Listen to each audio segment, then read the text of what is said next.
I was teaching a pastel class about color theory and how you can set up a thing with a halogen light, set it up.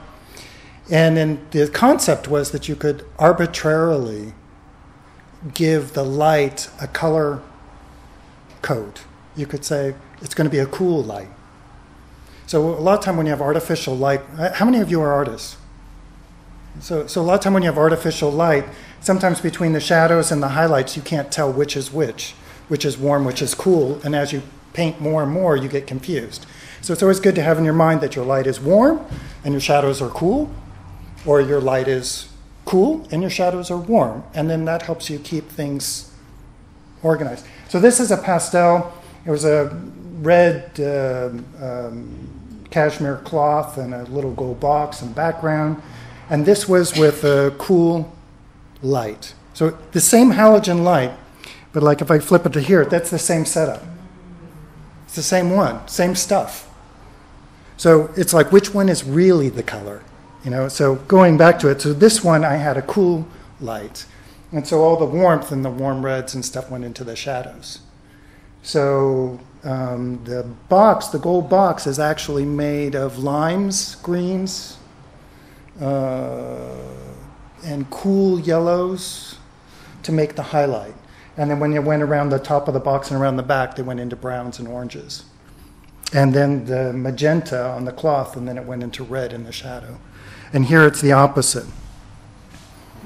So here it's picking up an orange light. And the yellow highlights there are these bright oranges. I was wondering, does this look distorted to you? On my, well, from my angle, it looks like way out of whack, but I was going, I don't remember that. Perspective. So here that the orange took on the red cloth, and then it went into purple in the shadows, and cool shadows over there, and the bright orangey yellows and that. And then I found that when I was teaching this, that the students got confused. Because I was going, okay, so you've got gold, and you mix it with the cool light, and you've got then green, and then they were like going, okay, this is too much. So I said, let's do it just white on white. So the concept is just taking white background, white cloth, white jar.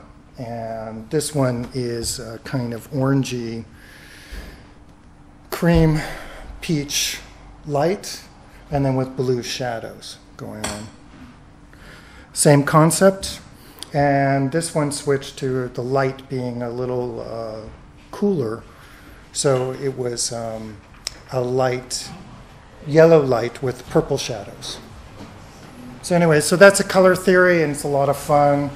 And for sure, for any of you that are painters, when you want to, when your painting is turning muddy, it's nice to switch into color theory and think, oh, what's the color of my shadows? What's the color of my light? I recently got a car, and I got a car about 2 months ago, and I finally took it on a trip. So I went to Joshua Tree last week. So this is a pastel from there.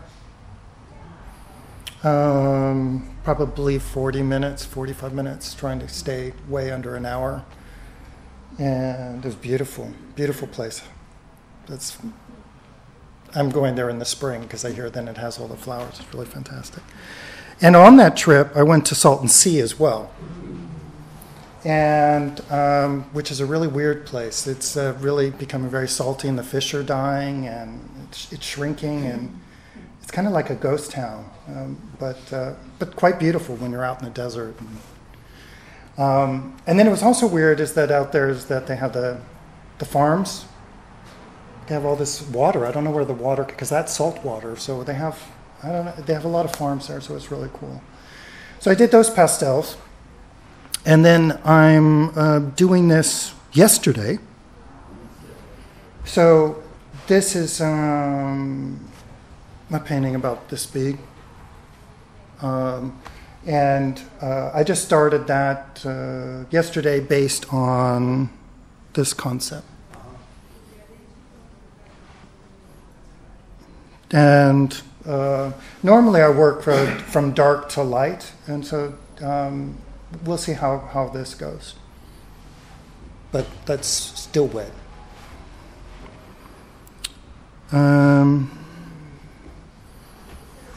This is a man moving forward. It's 40 inches by 70 inches.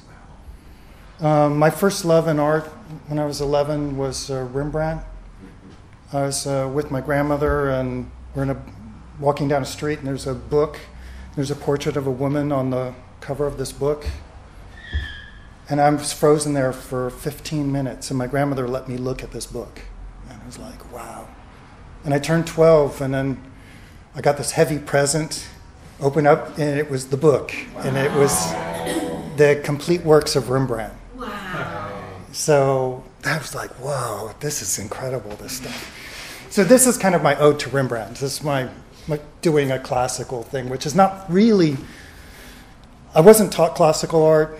It's just something that I kind of absorbed. And the only color in this painting is the highlights on his face and a little bit on his hand. A little bit over there. And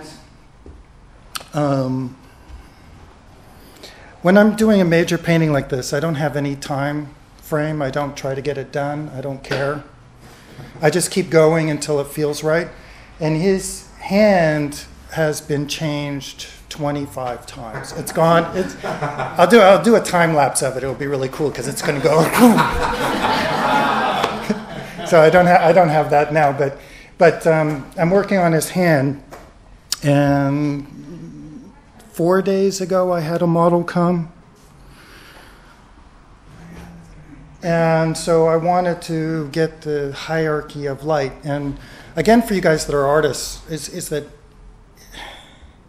it's really nasty. The problem is that the light's hitting him here, and then his arm is going out of the light, but his arm is also coming forward.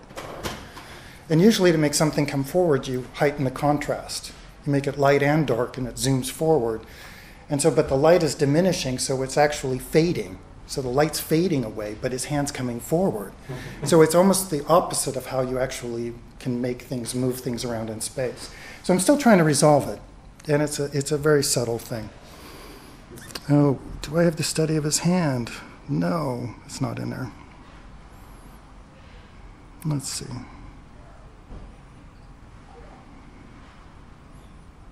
Okay. So, and then this painting is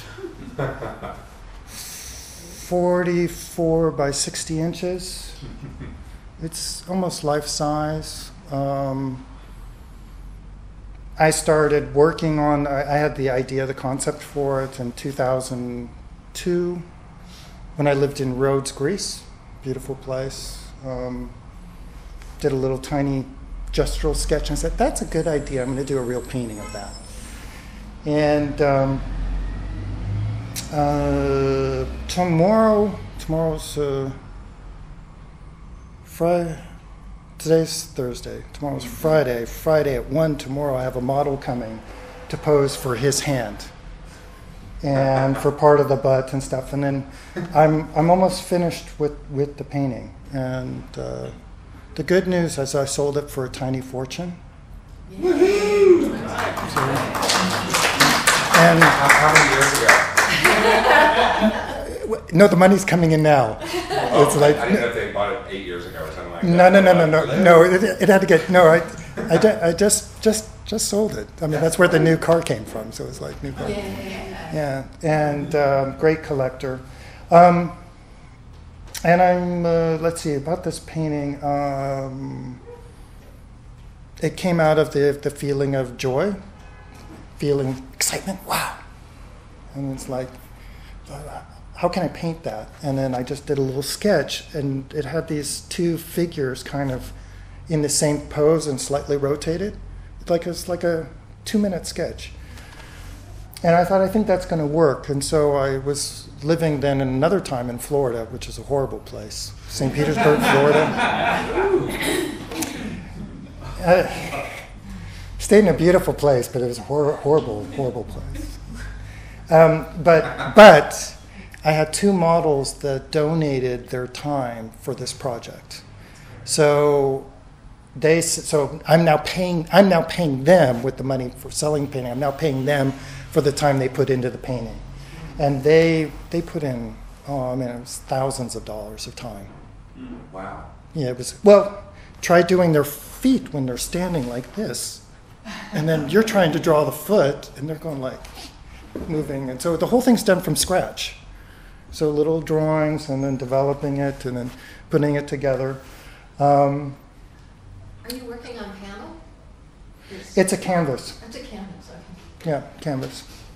Linen. Stupid question. Sure. So, obviously, I'm not one of the artists. I'm an art enthusiast. Okay. But you like live models because of the reality of the lights and the way that light affects the actual human body, as opposed to doing it from a study or a photograph or anything like that?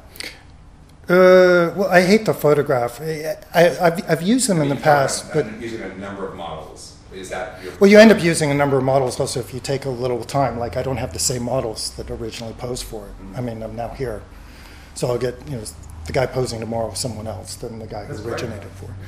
But to answer your question, it's like when you're doing things out of your mind, out of your head, and you want to draw a foot. So it generically looks great, but then when you see a real foot, you go, look at that angle, look at that toe. That's more beautiful than I could have imagined. And then when you draw it, you can feel like, that looks horrible. My skills are terrible. I need to go do my anatomy and go do my homework. Or you go, click, click. So that click feeling you can have in real life. So like when you're doing a landscape outside and you can see the color of the shadows, it clicks. When you're doing it from photograph, it's like, that never feels right. And then you have to use all these tricks to try to get it to feel right, painterly tricks. But when you're there, you can actually have this clicking thing where things lock in.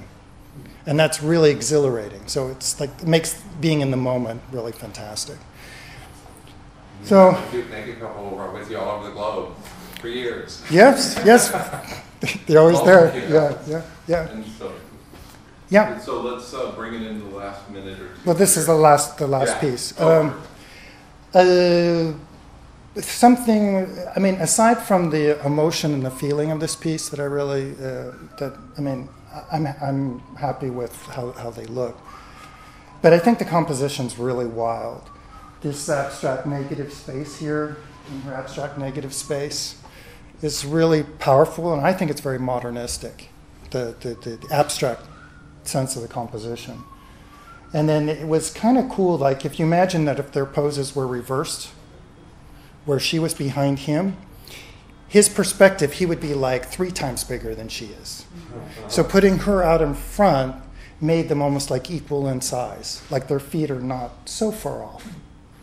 So that was an interesting way of solving that problem. So it's called Lovers Jumping, and I'm Michael Newberry, michaelnewberry.com. Thank you very much.